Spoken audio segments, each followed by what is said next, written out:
Mercedes' big announcement about W15. So we're going to be going through that and 3 other stories in today's video. So make sure to like this video, and if you want more Mercedes news content like this, make sure to subscribe to the channel by hitting that red button down below. The first story is Mercedes W15 has some huge changes for the 2024 F1 season. Mercedes have only won 1 race since November 2021. The team, who went through a dominant period, now struggle to get their act together. But Toto Wolff's formation has promised improvement. From 2024 onwards, Lewis Hamilton and George Russell should be more competitive again. Damon Hill, however, doubts this. With the W15 for 2024, Mercedes are moving more in the direction that made Red Bull Racing so successful in 2022 and 2023. They are moving away from the current concept, something that perhaps should have been done immediately after last season. Hill sees that the Aerodynamics department is in charge, and he hopes that they will now succeed in their mission. However, he is far from certain of that. My anxiety is this, which has been the case for a long time. Mercedes' dominance really was down to their power unit. They had the best power unit for a very long time, and the aerodynamics were always slightly different to Red Bull's.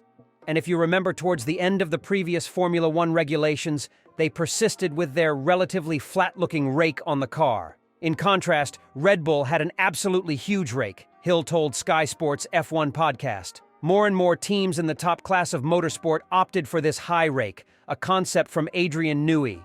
But Mercedes stuck persistently or doggedly with their own.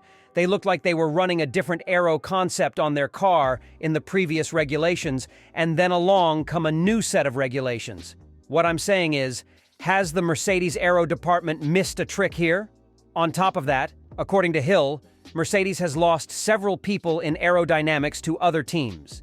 Of course, people from other race teams have been recruited again, but the German team can't afford another season of being unable to fight for the world title.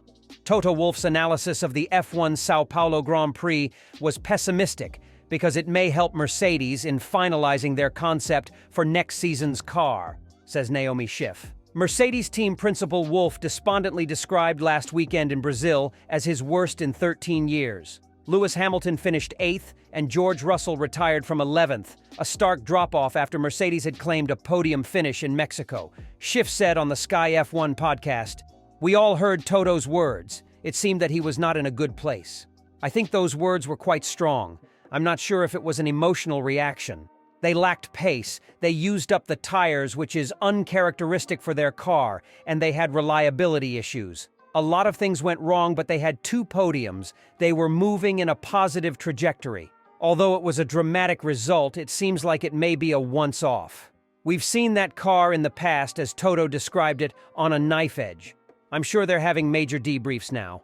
I'm not sure if we should take Toto's reaction with a pinch of salt. I think it was pessimistic outlook. Recent history suggests they aren't in such a terrible place." Schiff believes the dreadful Brazil weekend could aid Mercedes' decision over their concept for next year's W15. There has been doubt on the concept perspective. Do they stick to this concept? Do they not? They had gone in the direction that they weren't. But when the car starts performing positively, they have doubts about the choice that they made.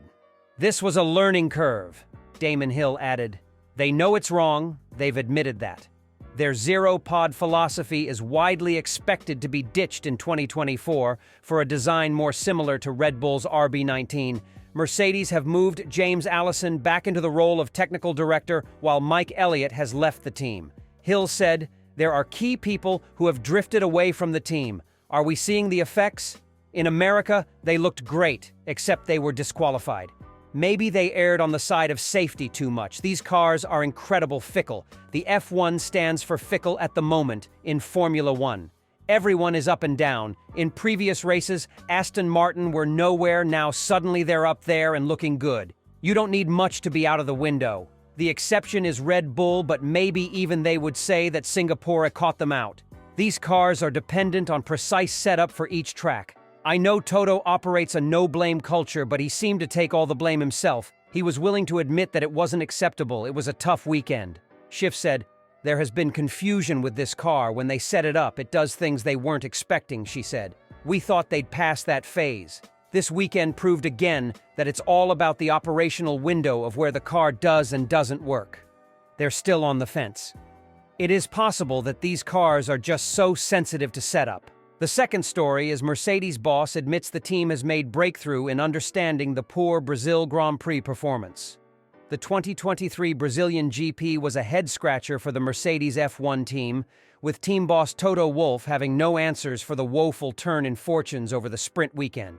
Just 12 months after securing a triumphant 1-2 in Sao Paulo, Wolff described this year's visit as the most difficult weekend of the season. Lewis Hamilton had to settle for an 8th-place finish in the main race, while George Russell retired. Wolff had initially suspected a fundamental mechanical issue plaguing the W14 over the Brazilian GP weekend.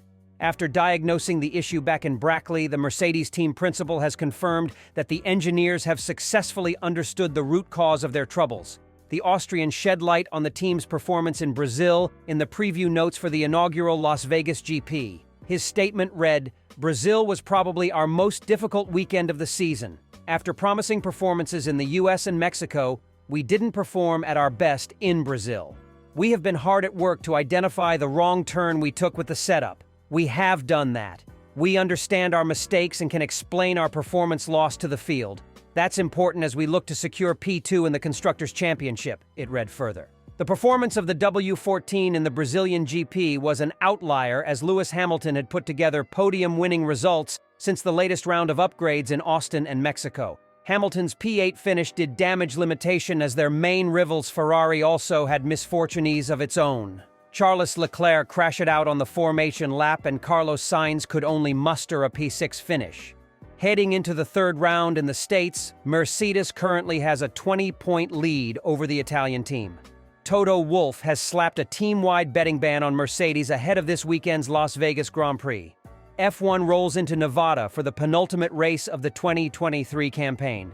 It is the first time that the city will host the sport, with the race taking place on the Las Vegas Strip circuit. This season's winnings have already been cashed out to Dutchman Max Verstappen. Nevertheless, Mercedes team boss Toto Wolff will hope that Lewis Hamilton still has an ace to play as he attempts to overtake Red Bull's Sergio Perez in the driver's standings. He comes into this weekend's race off the back of a difficult weekend in Sao Paulo. Hamilton could only finish 8th at the Autódromo José Carlos Pache, over a minute behind winning driver Verstappen. While Wolff will be keeping a close eye on the track, he is ensuring that there are no further distractions in Sin City by banning everyone from taking a spin on any roulette tables throughout the weekend.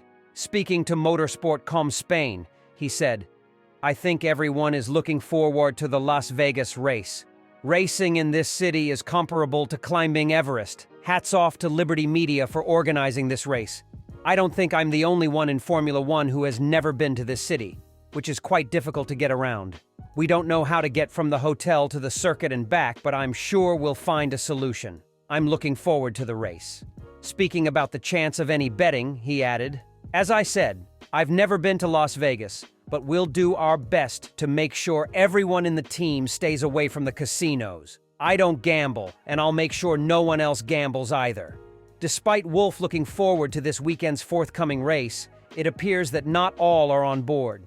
Verstappen has already shared his thoughts on the trip to the USA and is less than convinced.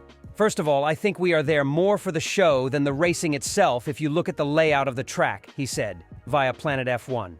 "But you know, I'm actually not that into it. I'm more like, I'll go there and do my thing and be gone again." Following this weekend's race in Las Vegas, F1 then moves into the final race of the season at the Yas Marina circuit in Abu Dhabi. There remains 32 points between Hamilton and Perez, who is currently occupying the runners-up spot. Meanwhile, Mercedes are also aiming to hold on to second in the constructors' standings. They currently hold a 20-point lead over Ferrari. The third story is Mercedes have big things coming for the Vegas Grand Prix. Mercedes boss Toto Wolff is anticipating a very busy time in Las Vegas, where the Brackley squad is already on site preparing for F1's showcase event. Mercedes is still reeling from its shock Brazilian Grand Prix weekend, where its high expectations were blown into oblivion and its performance undermined by its car's lack of pace and inexplicable tire degradation. By his own admission, the event was not only unacceptable by Mercedes' high standards, but also the worst weekend ever experienced in F1 by Wolff. George Russell secured 4th in Saturday's sprint, but retired from the Grand Prix. Meanwhile, Hamilton claimed 7th place in the sprint and ultimately finished 8th on Sunday, trailing race winner Max Verstappen by more than a minute. McLaren and Aston Martin, both powered by Mercedes, achieved podium finishes. "Brazil was probably our most difficult weekend of the season," commented Wolff. "After promising performances in the US and Mexico, we didn't perform at our best in Brazil. We have been hard at work to identify the wrong turn we took with the setup. We have done that. We understand our mistakes and can explain our performance loss to the field. That's important as we look to secure P2 in the Constructors' Championship." Like its rivals, Mercedes has relied on its simulation tools and its vast experience to prepare as best it could for Las Vegas, a race that will be run on the new venue's 6.2 kilometers, 17-corner street circuit that will speed down Sin City's famous strip.